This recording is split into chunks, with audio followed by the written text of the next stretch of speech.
C'est quand même fou comme la chimie de notre corps influence nos comportements, dicte nos comportements et comment nous en sommes dépendants de cette chimie et comment nous ne pouvons pas faire sans.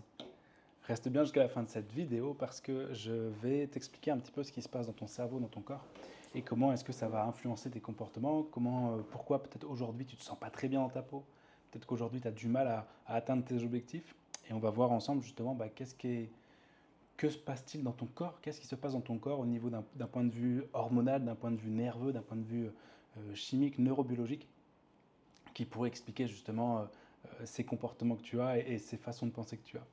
Je suis en train de lire un livre qui est hyper intéressant qui s'appelle Status Game et l'auteur dans ce livre-là parle de l'adolescence. Et elle dit que les adolescents, enfin même l'être humain, et le cerveau de l'être humain est vraiment câblé, drivé, poussé pour la cohésion sociale.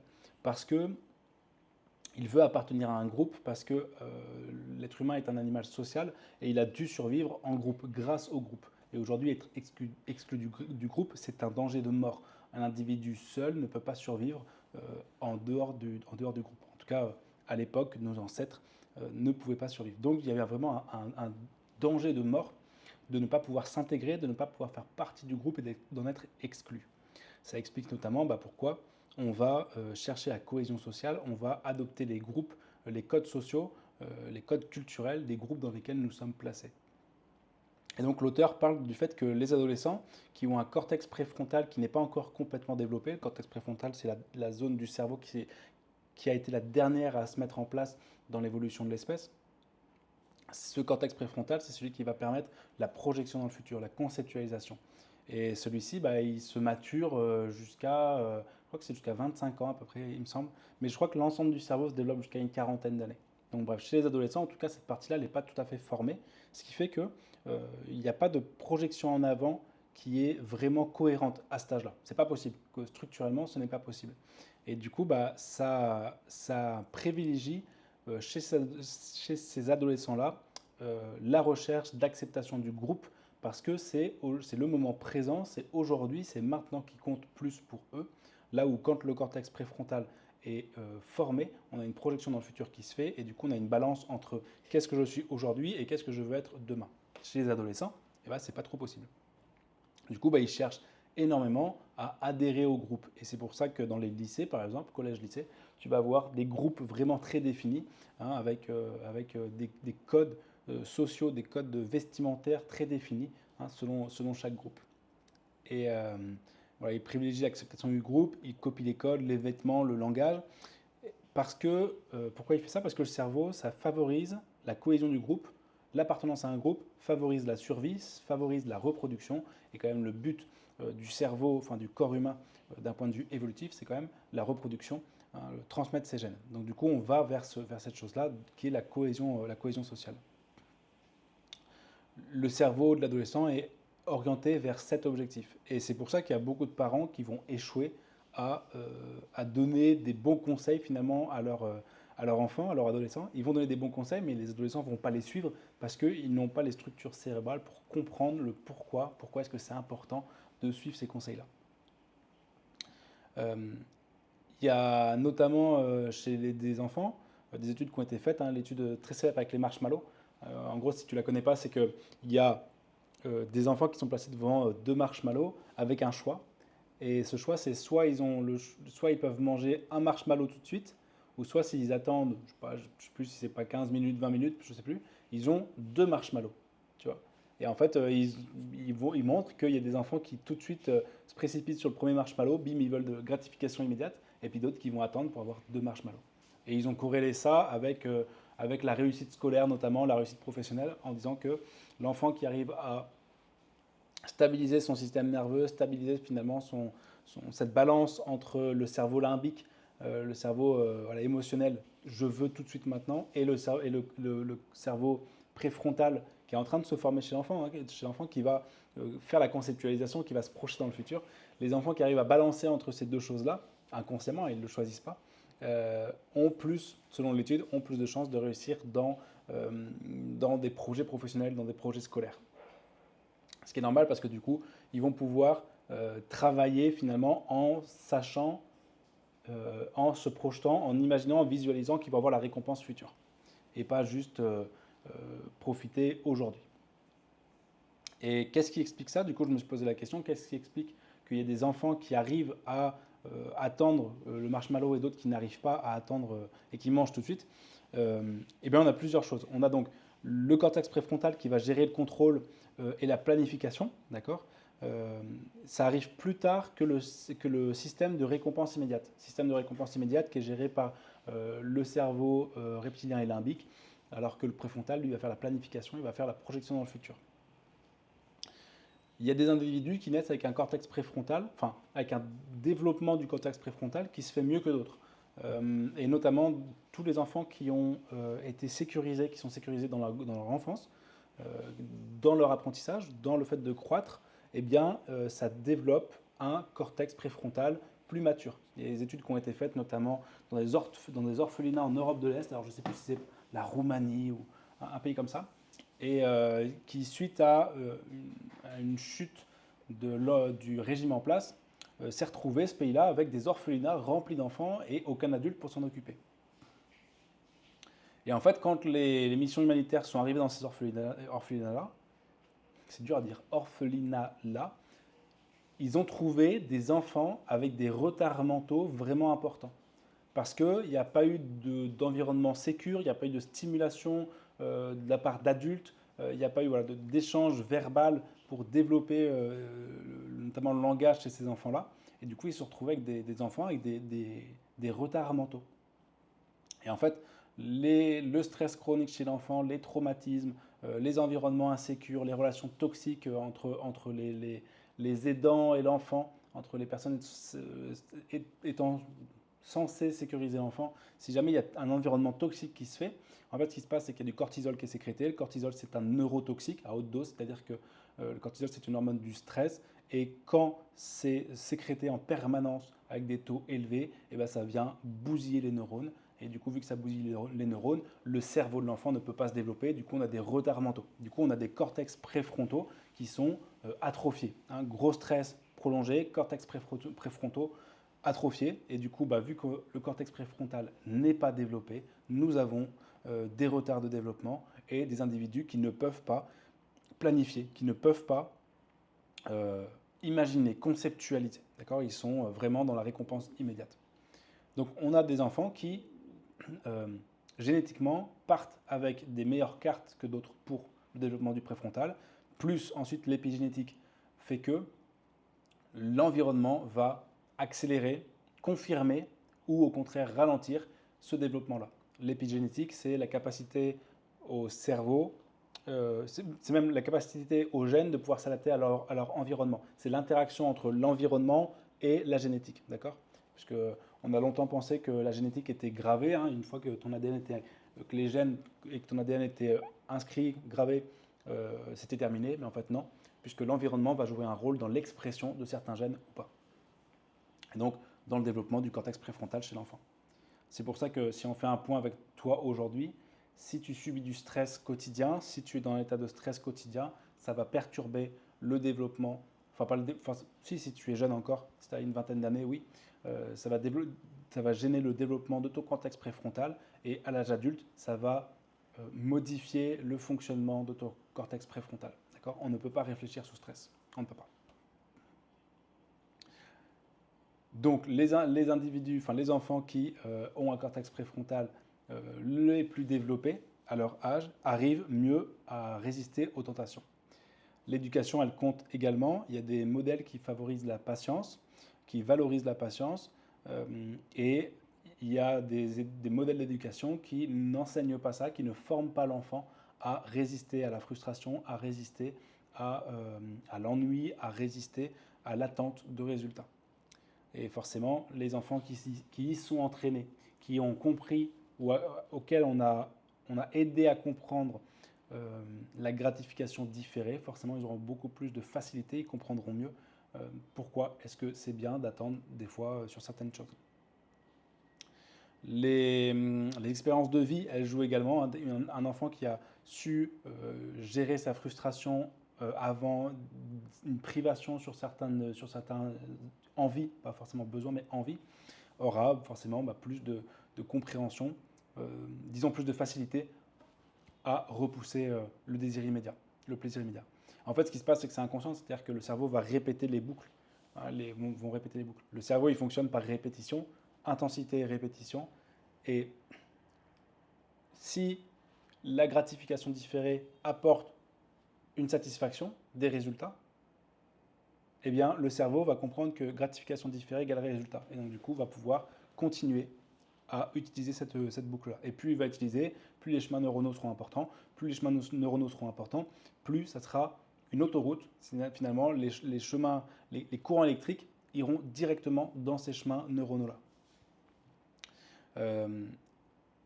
Donc l'expérience de vie joue, la vision et l'identité. Donc ça, pour les enfants, c'est encore un peu tôt, mais pour l'âge adulte, ça va jouer. Si on a une identité, si on se donne l'identité d'une personne qui attend d'avoir des résultats, une personne qui utilise la gratification différée, l'identité d'une personne qui va réussir ou qui réussit, et ben ça aide finalement à ancrer cette tentation, à résister à la tentation du plaisir immédiat. La culture influence également, hein, tout l'environnement familial, sociétal influence. En fait, les personnes qui arrivent à se projeter sur un moi futur arrivent mieux à gérer les tentations. Par exemple, une personne qui mange extrêmement mal n'a pas forcément les capacités pour, ou en tout cas ne l'a pas encore fait, pour s'imaginer mieux. C'est pas encore ancré, c'est pas encore incarné. Elle n'a pas encore incarné cette idée-là. Ce qui fait que le résultat, le plaisir de manger très mal au quotidien est supérieur au plaisir d'être en bonne santé. Ou de ne pas avoir de problème digestif. Ou de ne pas avoir d'obésité. Et le cerveau, il va au moindre effort. Donc si c'est plus facile pour lui, pour le cerveau, de manger n'importe quoi, il ira vers manger n'importe quoi. Parce qu'en plus de ça, l'identité de la personne n'est pas « je suis une personne qui fait attention à ma santé, qui mange correctement ». Cette identité, elle n'est pas là. Donc du coup, le cerveau ne va pas corréler ça à son identité. C'est le principe de cohérence. Si on dit « je suis une personne qui mange bien et qui fait attention à sa santé », ça va être plus compliqué pour le cerveau et de vraiment incarner cette idée-là. Ça va être plus difficile pour le cerveau de faire des actions qui sont à l'encontre de cette identité-là. C'est pour ça que c'est trop bien de faire des trucs, de répéter des petites actions. On va le voir plus tard dans la vidéo. Parce que répéter des petites actions, ça forme ton identité. Ça crée une nouvelle identité de toi-même. Et cette nouvelle identité de toi-même, le cerveau va vouloir la conserver. Et donc, du coup, ne pas aller à l'encontre de cette identité-là. Et du coup, va faire des actions de plus en plus faciles, on va dire, pour conserver cette identité-là. Et je sais que ça fait peur de changer d'identité, mais ça se fait graduellement. Et ça se fait sur du mieux-être. Donc ça, c'est cool. C'est comme d'ailleurs ces vidéos que je suis en train de vous faire. D'ailleurs, je fais une vidéo par jour. Si ça vous plaît, vous pouvez vous abonner, liker et puis commenter. Je lis tous vos commentaires. C'est ce qui me fait le plus plaisir dans le fait de faire ces vidéos. Le fait de faire des vidéos, je ne le fais pas pour le résultat à la fin. Je le fais parce que ça modifie mon identité au fur et à mesure. Aujourd'hui, je suis une personne qui fait une vidéo par jour. Ce que je n'étais pas il y a 20 jours en arrière, 25 jours en arrière. Et vu que cette identité-là me plaît, de faire une vidéo par jour, eh bien, c'est beaucoup plus facile pour moi de faire des vidéos. Parce que j'ai envie de garder cette identité-là. Vu qu'aujourd'hui, je m'identifie comme... Ah putain, on dirait... je m'identifie comme le LGBT, tout ça. Et aujourd'hui, je m'identifie comme une personne qui fait une vidéo par jour. Du coup, mon cerveau, et vu que j'en tire de la gratification, et mon cerveau, il a très envie de continuer à faire ça. Il y a donc deux systèmes qui sont en opposition quand il y a comme ça du plaisir, une notion de plaisir, une notion de gratification. Il y a le cerveau limbique qui va avoir le plaisir immédiat et le cortex préfrontal qui, lui, va planifier. Et on va voir un échange entre les deux, comme ça, une balance entre les deux. Donc, le cortex limbique, il recherche l'immédiat. La dopamine, elle renforce le plaisir instantané. D'accord, ça va être poussé par la dopamine. Manger, faire l'amour, ça active du coup de la dopamine, ça active le plaisir immédiat.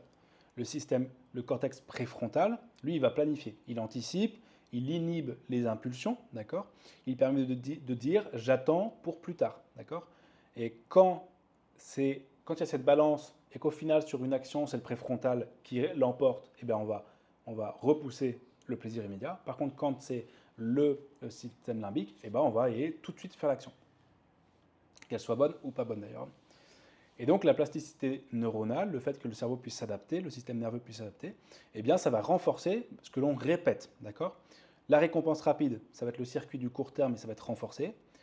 Un effort puis une récompense, ça va stimuler le circuit sur du long terme. L'éducation, la culture, sculpte ses voies, d'accord? La répétition sculpte ses voies. D'un point de vue évolutif, nos ancêtres, le fait de saisir tout de suite, ça a assuré la survie, d'accord? Parce que il y avait imaginons une proie, la tuer sur le coup et la manger tout de suite, c'était mieux que attendre et puis potentiellement voir si dans 2 heures j'aurais peut-être faim et du coup je pourrais manger. Le problème c'est que la proie elle aurait pu partir, le petit lapin il aurait pu partir. Donc du coup pour nos ancêtres, agir tout de suite maintenant c'était un bon plan. Parce que voilà, copuler tout de suite, faire l'amour tout de suite pour avoir des enfants maintenant, tu vois. Manger tout de suite, d'accord? Et la planification dans un environnement qui est extrêmement hostile à l'être humain. Il faut dire que l'être humain, il n'a pas de griffes, il n'a pas de dents pour déchirer ses adversaires. Tout ce qu'il a, c'est voilà, c'est son gros cerveau et sa capacité justement à conceptualiser. L'être humain, il était dans un environnement hostile, c'était une proie, d'accord? Quand il est, la théorie de l'évolution tend à nous amener sur le fait que nous soyons un cousin des grands singes. Et apparemment, en ayant vécu en savane, nous ayons été des proies sur des mammifères hostiles. Donc du coup, il fallait prendre tout de suite. Il fallait tout de suite faire les choses parce que, en fait, ça se trouve, demain, on n'aurait pas pu être là parce qu'on était mort. Donc il fallait faire tout de suite les choses. Ensuite, il y a eu l'agriculture. L'agriculture avec le fait de pouvoir faire des stocks. Conceptualisation, fortification, sécurité. Et du coup, avec une nécessité maintenant, non plus forcément d'agir tout de suite, mais avec des stocks, avec du surplus énergétique, avec du surplus calorique. Je vous invite à regarder d'ailleurs Frédéric Delavier qui en parle extrêmement bien. Son livre L'éveil des consciences est extrêmement pertinent, vraiment super bien. Vraiment, c'est un très très bon livre. J'adore, j'ai adoré. Je ne l'ai pas encore lu entièrement, mais je vais continuer. Donc, il parle justement de surplus calorique. Et ce surplus calorique, justement, permet la planification. La planification permet justement ce surplus calorique également. Et c'est pour ça qu'il y a aujourd'hui, dans nos cerveaux, dans nos sociétés modernes où nous sommes en sécurité, d'accord, nos besoins de base sont couverts, manger, dormir, avoir un toit sur la tête. Tout ça, c'est OK. Et donc, on a quand même cette partie du cerveau-là qui est de prendre tout de suite et l'autre partie qui est la conceptualisation qui se bagarre un petit peu. Et si on veut avoir des résultats sur du long terme, il y a un jeu à faire entre les deux, justement. Se projeter dans les futurs et ne rien faire au présent, on va le voir, ce n'est pas bon. Et ne faire que du plaisir immédiat sans penser aux conséquences, ce n'est pas bon également. On verra plus tard dans la vidéo, d'ailleurs, reste bien jusqu'à la fin, parce qu'on va parler de la voie rapide, de la voie lente et de la voie du milieu, justement, qui parle de ça. Donc, il y a un équilibre entre le cortex préfrontal et le cortex limbique. D'accord? Le cerveau, il est capté pour la reconnaissance sociale, c'est-à-dire qu'il va aller chercher la gratification du groupe, d'accord? La reconnaissance du groupe. Et ces gratifications-là, ça va dépendre du groupe dans lequel évolue l'individu, dans lequel tu évolues. Par exemple, si tu fais de la musique rock, imaginons, tu es guitariste, et si tu as un entourage qui adore le rock, tu vas être félicité pour ça, pour avoir fait de la musique. Par contre, si tu es dans un entourage qui ne peut pas blairer la musique, ou au contraire, sa musique, c'est la musique qu'il kiffe, c'est le jazz, eh bien, faire du rock, ça sera mal vu. Donc, ça va vraiment dépendre de l'environnement social dans lequel tu te situes. Plus on est récompensé, plus on va maîtriser notre environnement, plus on va avoir l'impression de maîtriser notre environnement. Plus on maîtrise notre environnement, plus on va être récompensé par ça. D'accord? Je t'ai fait des vidéos sur cette chaîne où je te parle de sérotonine. La sérotonine, c'est une molécule qui va être sécrétée lorsqu'il va y avoir un contrôle de l'environnement, lorsqu'il va y avoir des résultats par rapport aux actions que l'on a faites, notamment au niveau de la reconnaissance sociale. Et cette molécule, elle apporte une paix intérieure, elle apporte un calme intérieur. Ce qui se passe, c'est que quand on fait quelque chose dans un environnement propice qui entraîne des résultats, qui entraîne de la reconnaissance sociale, ça sécrète de la sérotonine et on a envie de le refaire. On a envie de le refaire. Par exemple, dans ton travail, tu as réalisé une tâche qui posait problème pour toute l'équipe. D'accord? Tu as de la reconnaissance sociale parce que tu as fait cette tâche-là. Tu as réussi. Du coup, tu te sens valorisé. Du coup, tu auras plus envie de refaire des actions qui vont aider l'équipe. Et du coup, en fait, ça va aider tout le monde. Donc, c'est vraiment ça. Ça va être de trouver des compétences utiles dans le milieu dans lequel tu es, de faire ces compétences-là pour toi, déjà, pour en être fier, et ensuite aussi pour avoir de la reconnaissance sociale. On verra, il faut faire attention parce qu'on verra que la voie rapide, qui est la recherche constante de reconnaissance sociale, n'est pas bonne. D'accord? Il ne faut pas faire les actions pour avoir de la reconnaissance sociale parce qu'on ne maîtrise pas le cerveau des autres, donc on ne peut pas maîtriser quand est-ce qu'ils vont nous donner de la reconnaissance ou pas. Donc il faut vraiment faire des compétences pour nous d'abord, et si ça a un impact positif sur l'environnement dans lequel on est et si ça apporte de la reconnaissance sociale, tant mieux, d'accord? Mais il faut avant tout le faire pour soi. Donc, trouver une compétence utile. La reconnaissance sociale dépend du milieu. Plus on est récompensé, plus on a le sentiment de maîtriser notre environnement. Et bien forcément, notre sérotonine, elle augmente. Et puis, on refait la tâche. La sérotonine, elle est recapturée rapidement par l'organisme, d'accord? Donc, on a toujours besoin de refaire des tâches pour sécréter de la sérotonine. Il y a de toute façon un équilibre. La vie, c'est une question d'équilibre. Il y a un équilibre entre la sérotonine et le cortisol. Quand on n'a plus de sérotonine, il y a le cortisol qui augmente. Quand il y a le cortisol qui augmente, on cherche des actions pour faire augmenter la sérotonine. C'est un équilibre entre les deux. Je te mets en garde sur un truc là que dans le livre qui parle et que j'ai trouvé ça hyper pertinent. C'est sur les rêves de grandeur. Beaucoup, et notamment dans l'entrepreneuriat, on est beaucoup à se rêver riche, se rêver grand, se rêver puissant, se rêver entouré de femmes, se rêver dans une villa de rêve, se rêver avec des belles bagnoles, se rêver flambé au casino. Et en fait, il faut faire attention parce que le fait d'aller se projeter comme ça dans le futur, ça fait qu'on n'est pas au présent, ça fait qu'on ne fait pas forcément les actions au présent pour aller atteindre ce futur-là. Et puis c'est surtout que ça agit comme une drogue. Le fait de visualiser, ça apporte de la dopamine. Le cerveau ne sait pas faire, ne peut pas faire la distinction entre le réel et le fictif. Quand tu regardes un film, le cerveau ne peut pas faire la différence si c'est un film ou si c'est la vraie vie. C'est pareil quand tu visualises. Il y a des côtés positifs parce que du coup, tu vas pouvoir te projeter dans une identité de je suis cette personne-là ou je vais être cette personne-là. Mais à l'inverse, le fait de le faire, ça va, sans conscience en tout cas, ça va libérer de la dopamine. Cette dopamine, elle va te faire un bien-être à court terme parce que tu vas te sentir bien. Mais par contre, ça va être douloureux à long terme parce que si tu ne fais rien dans ton présent, tu vas te comparer avec cette vision de toi-même que tu idéalises. Et en fait, tu vas te rendre compte qu'il y a un décalage entre les deux. Entre aujourd'hui, je bosse au McDo. Je dis ça, moi j'ai bossé au McDo, j'ai adoré. Je bosse au McDo et je suis millionnaire. Et l'écart entre les deux, il va te faire sécréter du cortisol parce que le cerveau, il va te dire, il y a quelque chose qui ne va pas, quelque chose qui ne va pas. Sécrétion de cortisol, du coup, mal-être. Du coup, tu vas être dans une espèce de boucle comme ça entre recherche de dopamine en visualisant, en projetant, et en même temps mal-être, cortisol, parce que aujourd'hui, je ne suis pas dans la situation que je voudrais être. Ce qu'il faut faire, c'est être aujourd'hui dans la situation que tu voudrais être. D'accord?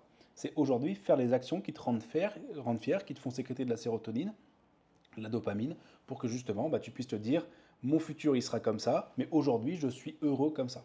D'accord? Les rêves de grandeur agissent comme une drogue, bien-être à court terme, douloureux à long terme. Cortisol, sérotonine.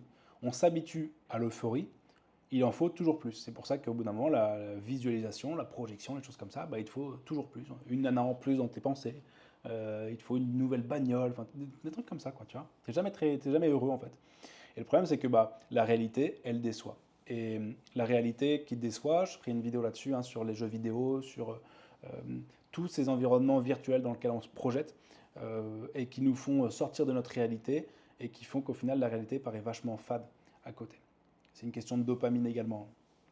C'est ces paradis artificiels sont extrêmement puissants en termes de sécrétion de dopamine, ce qui fait que le réel, il est beaucoup moins puissant en dopamine. Du coup, il est vachement triste. Du coup, on n'a pas envie d'être dans le réel.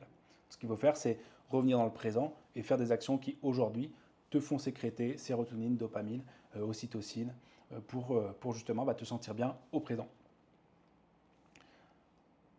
Donc voilà, la réalité déçoit, on se réfugie dans le rêve.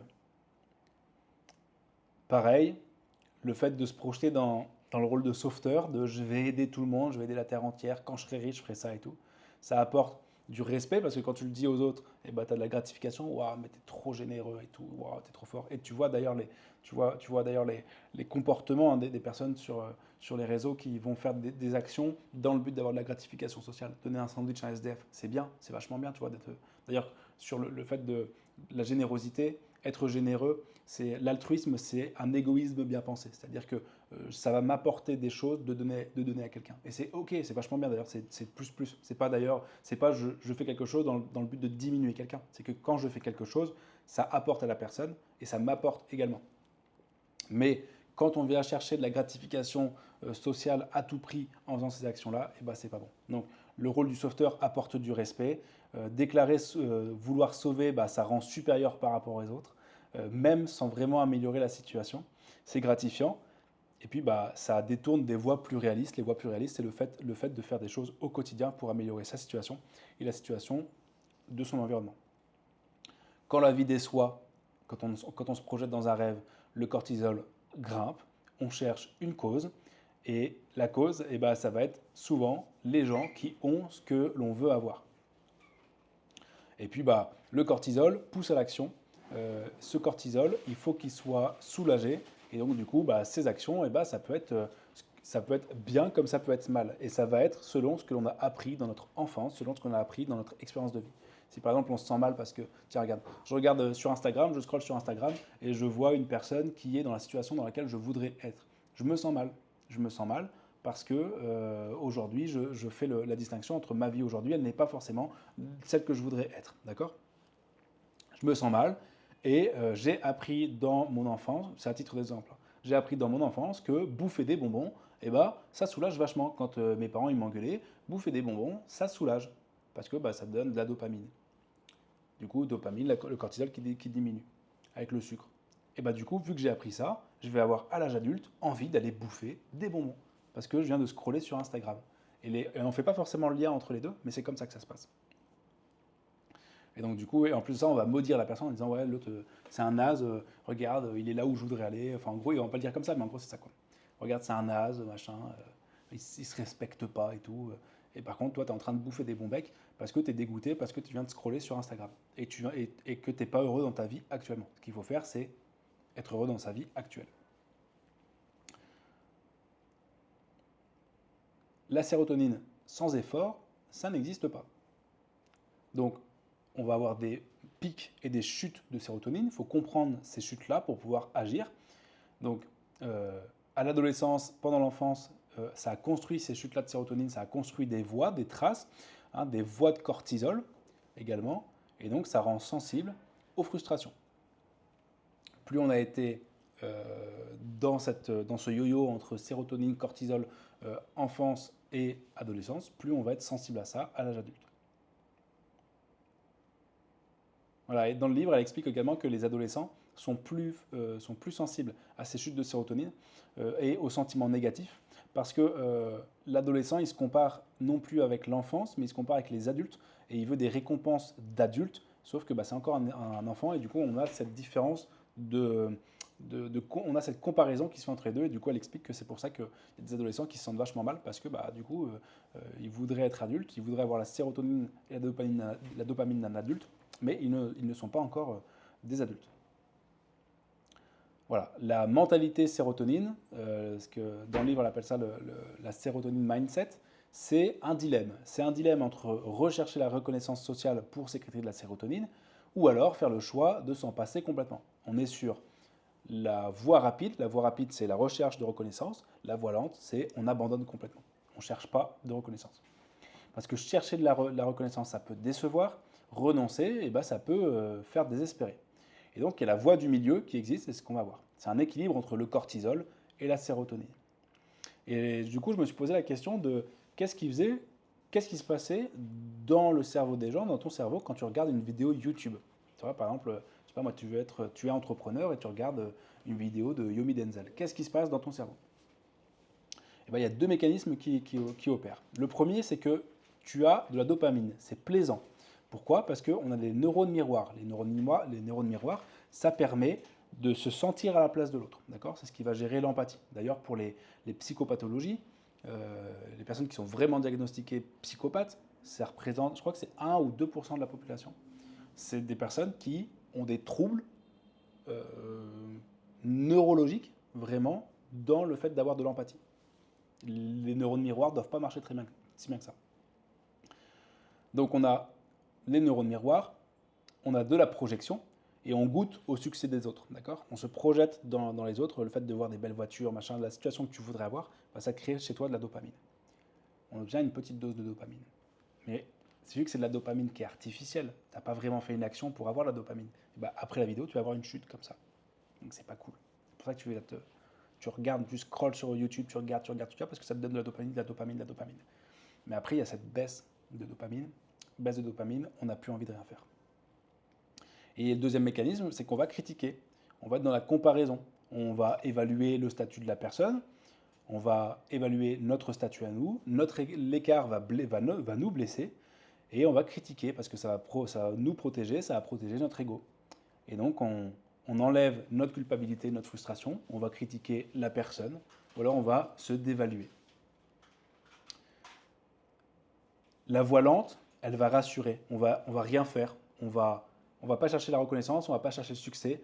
Donc du coup, bah, on évite l'échec en n'essayant pas. Et par contre, la voie rapide, on va être dans une course tout le temps, pour aller chercher de la reconnaissance. L'important, c'est de revenir au présent pour faire des actions qui non pas vont chercher la reconnaissance sociale, mais vont chercher de la fierté personnelle. C'est ça qui est hyper important. Là, on arrive à la fin de cette vidéo. Si vous avez kiffé, je vous laisse liker, vous abonner et commenter.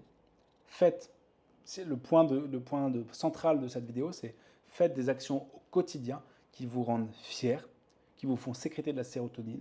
Si les gens kiffent, tant mieux. Si les gens ne kiffent pas, c'est pas grave, d'accord? Mais faites des actions au quotidien pour vous sentir fier de vous, pour justement être sur cette voie du milieu. Je ferai une vidéo pour parler plus en détail justement de cette voie rapide, de cette voie lente et de cette voie du milieu. Prenez soin de vous, travaillez bien, kiffez et on se voit demain. Ciao, ciao.